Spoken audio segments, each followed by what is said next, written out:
Hello there, my YouTube friends, compatriots, compadres, and amigos.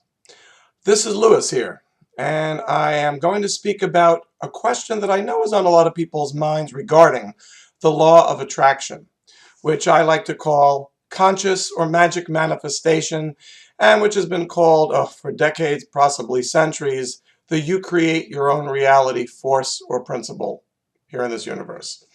A lot of people wonder, well, when I'm trying to manifest something that I want, like a goal, a dream, something that's been a desire of mine for a very, very long time, be it relating to relationships, a new job, a new house, a new car, a great friendship, or even a new great outfit to wear or to find while shopping. People wonder, should I principally or predominantly use visualization as a manifestation technique, a conscious manifestation technique, or should I basically stick with affirmation since I'm more of an audio or audible, sound-oriented person as opposed to a visually oriented person?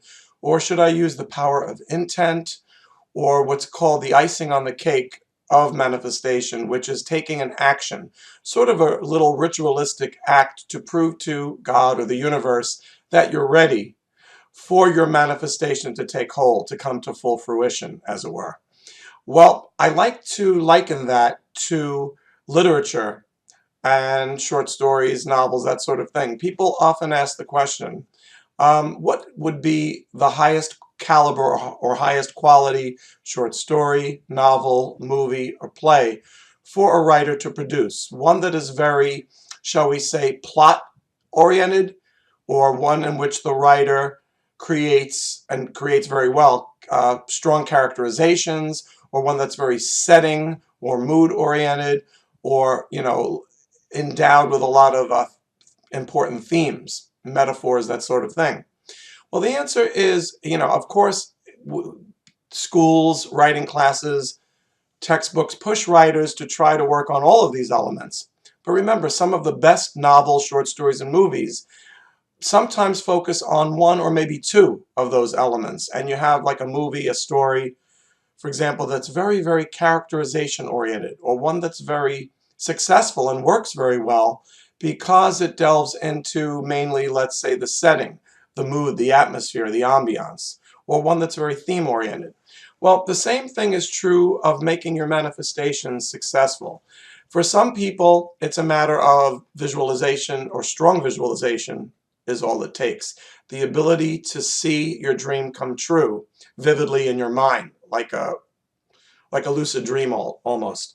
And for other people, it's using mantras, little chants, or affirmations, of course, in the present tense, because when we try to affirm something that we hope to manifest, it should be in the present tense. Otherwise, we keep pushing it off or relegating it to the future. If we say, I'm going to be successful at, you want to say, I'm already successful at. So that's important to keep in mind for visualization. Affirmations, which we will keep in store for a future video.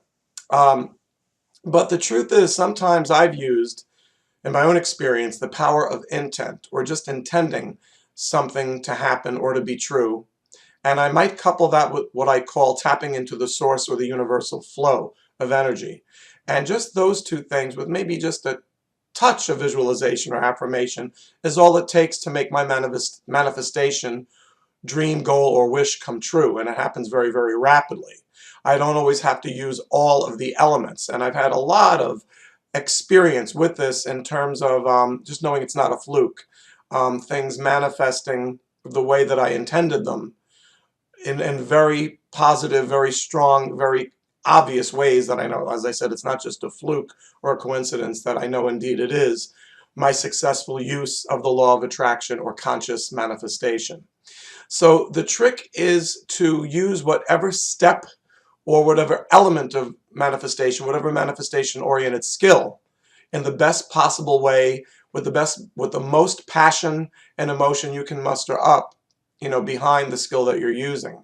Because remember, the emotion that you're using, whatever technique you choose to use, whether it's visualization, the power of intent, or tapping into the universal source through prayer, or a special kind of affirmation, remember, it's the emotion that's not just the icing on the cake. It's the stuff, the flour, the eggs, etc., that the cake is indeed made of.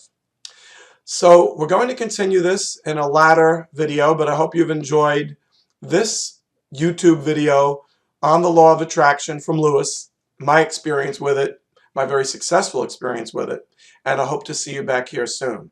Have a wonderful day and create a great reality. Love you.